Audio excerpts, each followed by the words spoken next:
What a shame. Meghan regarded as fork-tongued by worldwide netizen as speaker of UK press. Piers Morgan has hit back at Meghan Markle, mocking her for impersonating some kind of latter-day Winston Churchill rallying a nation in wartime, rather than an unemployed actress fleecing her unelected marital royal status for gazillions from her California mansion.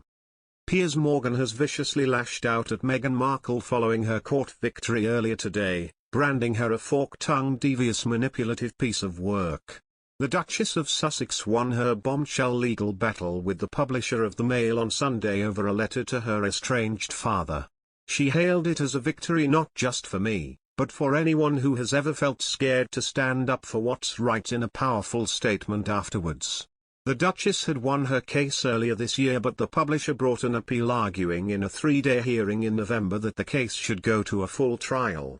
Throughout the privacy case there had been a number of bombshell moments, from the news that Meghan drafted the letter to her dad knowing that it could be leaked, to claims that she and Harry did help the authors of Finding Freedom.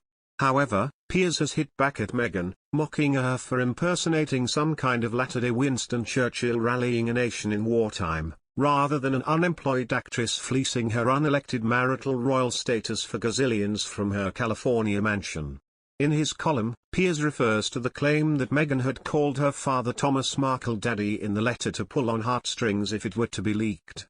Jason Knauf, who was communications secretary to Meghan and Harry until March 2019, said the Duchess had indicated to him in August of the previous year that she recognized it was possible that her father would make the letter public. Mr. Knauf said in his written evidence, she also asked a specific question regarding addressing Mr. Markle as daddy in the letter, saying, given I've only ever called him daddy, it may make sense to open as such, despite him being less than paternal, and in the unfortunate event that it leaked it would pull at the heartstrings. Piers says, I regret to say that when I read that ruthlessly cynical little gem, my heartstrings remained resolutely unmoved, but a small piece of repulsed intestinal fluid spat out of my mouth. The former presenter adds, thanks to this court case, we've now seen what the real Meghan looks like, fork-tongue and all. It's not a pretty sight. However, his followers were not impressed, with one responding to the article, give a rest she won, well done Meghan. While another commented, is this not bullying? It's fine to not like her, but this seems particularly nasty. Yet one agreed, writing, the Queen should strip them of their titles. Also, if she sent a letter to her father, doesn't that become his property to do with what he wished, or am I wrong? This is a victory not just for me, but for anyone who has ever felt scared to stand up for what's right.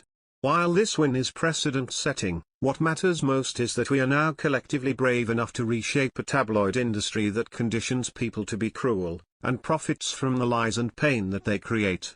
From day one, I have treated this lawsuit as an important measure of right versus wrong. The defendant has treated it as a game with no rules. The longer they dragged it out, the more they could twist facts and manipulate the public, even during the appeal itself, making a straightforward case extraordinarily convoluted in order to generate more headlines and sell more newspapers, a model that rewards chaos above truth. In the nearly 3 years since this began, I have been patient in the face of deception, intimidation, and calculated attacks. Meghan originally won a resounding victory in her case in February without a trial, but the newspaper appealed, opening a window for an ex-aide who accused her of bullying to expose her private messages. Bullying to